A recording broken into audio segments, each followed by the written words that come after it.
For those of you who were strong-willed and strong-hearted as kids and were beat down by people who were insecure around you because you knew the truth, or you were blunt, or you were honest, you called things out, you know who I'm talking about, you know if it's you. I'm talking to you guys, okay? A lot of us, because I'm in this group too, a lot of us came out in our authentic expression as kids. We're unfortunately surrounded by poor influences, whether it be adults, teachers, parents, grandparents, whoever. They were not living in their authentic truth for some reason, or they were still stuck in shame and fear patterns. And you came here into this life like, I'm authentic. I call out bullshit. I see you're doing bullshit. I'm gonna call it out. Okay? With love and respect. Sometimes not. Okay? Sometimes we were a little feisty as kids. Sometimes we were like, I see what you're doing. I don't like it. You're not doing a good job. Like, and these people around us beat that down in us. And we grow up in patterns of people pleasing, wanting to serve people, but being too afraid of saying the truth because it was beat down in us as kids. And we're craving authentic connection, and we're craving genuine intimacy with others, but because our authenticity was beat down in us, then as adults we don't really know how to approach relationships truthfully. Like, we still are stuck in people pleasing, and we're still stuck in what do others think of me, and being afraid to shine, and all that kind of stuff. Okay, so then we meet people we like super care about. Okay, they make a huge impact on our lives. We want to be close. We have dreams for the future, everything. They could be best friends, partners, like spouses. They could be, your close family relationships, whatever. People that are supposed to be close to you, okay, that you want to build life with. God may allow those people in your life as an opportunity to get out of that pattern, to be the ones to break your heart over and over again, okay? I've experienced this, where I think I'm making a best friend, or I'm like creating a life with a spouse, or even like my close family relationships. Those have been the relationships that broke me open. They broke me open so hard. And time again, it's happened. And I just wondered, like, why, God? Why do all these doors keep closing? Why do I feel so alone? Why do I not feel seen? And this ties back to the video I made this morning, which is like, God creates opportunities in your life of isolation so that your focus can be pointed back inward to yourself, to the goodness that you have, and back towards God. That relationship between you and God. Because usually the kids, like myself, when I was a kid, us outspoken kids who come in here authentic, and then it gets beat the crap down out of us, we then learn to prioritize other people and relationships, and putting all of our safety and our comfort into their hands.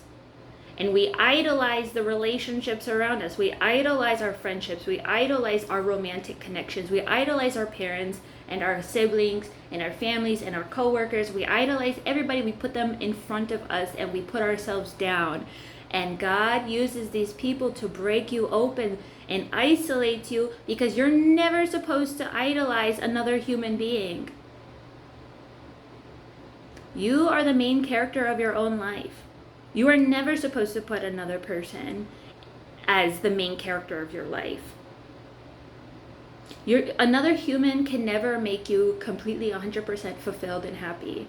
That can only come from you finding peace within you and God's relationship.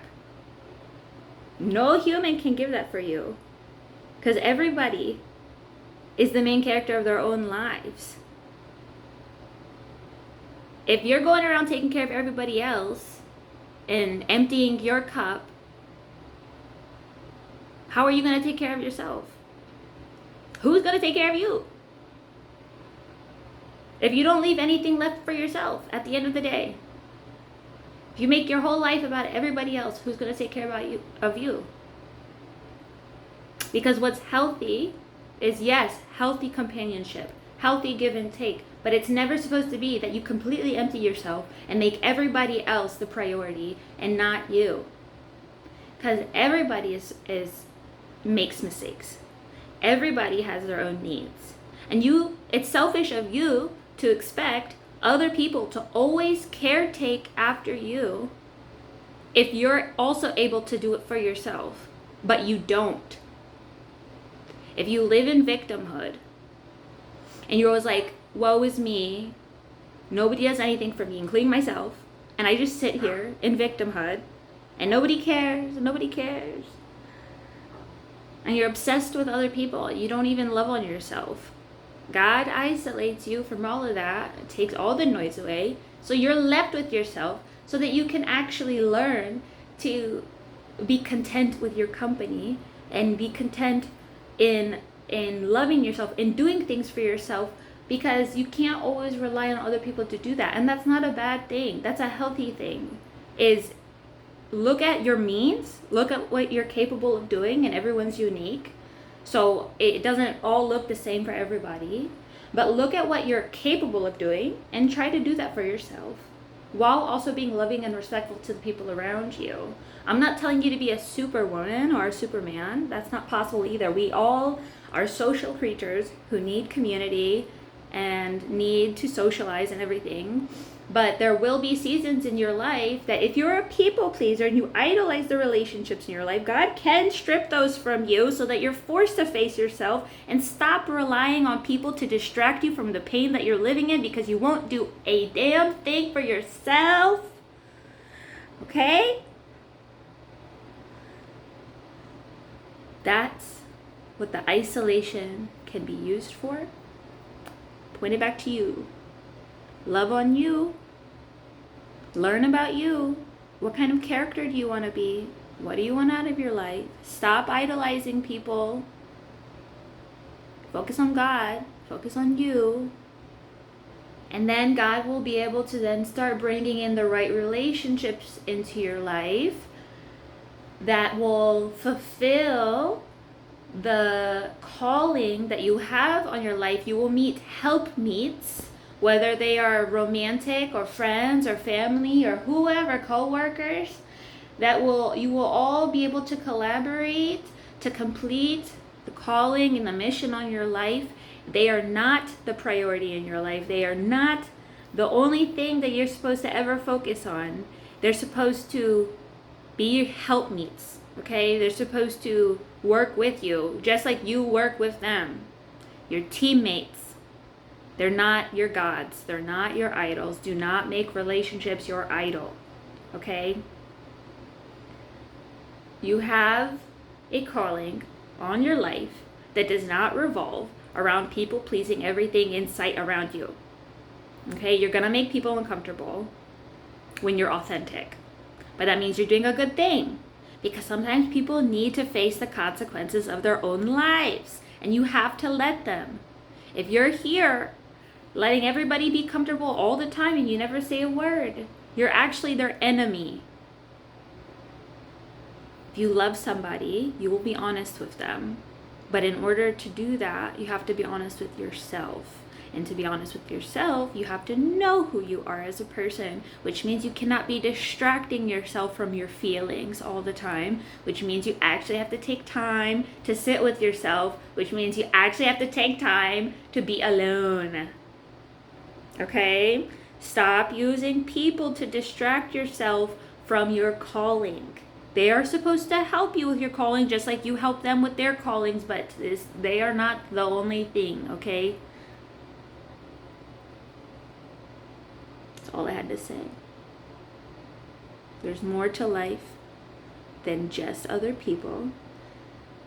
And also, you are here to enjoy this experience. It's not supposed to be you going around saving the whole world all the time.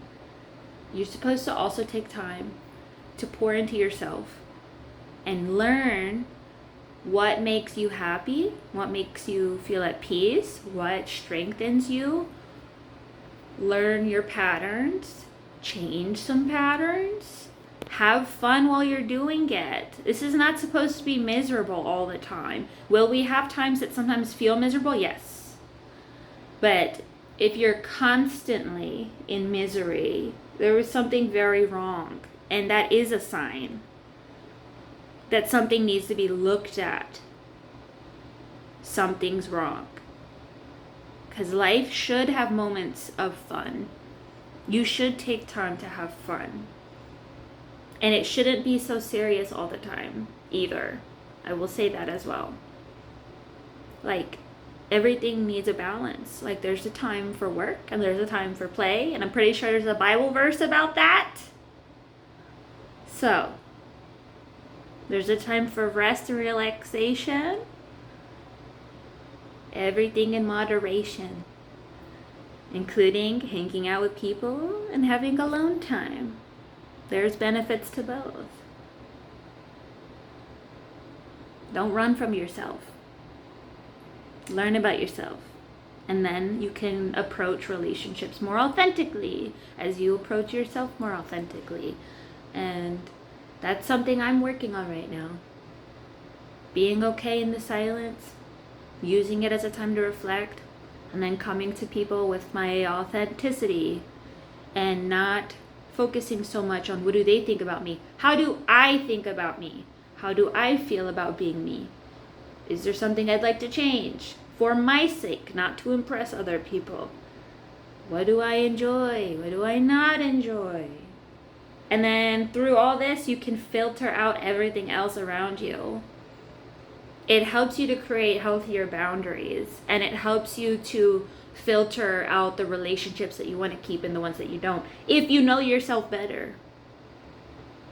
Use this period of losing people and opportunities and relationships and whatever, the moments of silence that you have, to filter and to think about this. What do you actually want from yourself? And stop always living in fear and lack mindset, and just, it's gonna be okay. It's gonna be okay. Me petting. It's gonna be okay. I'm petting your head right now, okay? It's gonna be okay. We're gonna make it. We're gonna survive. It's gonna be okay.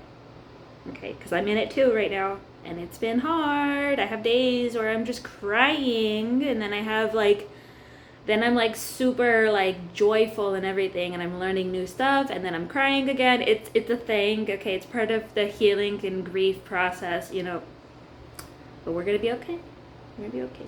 Okay. You're gonna be okay.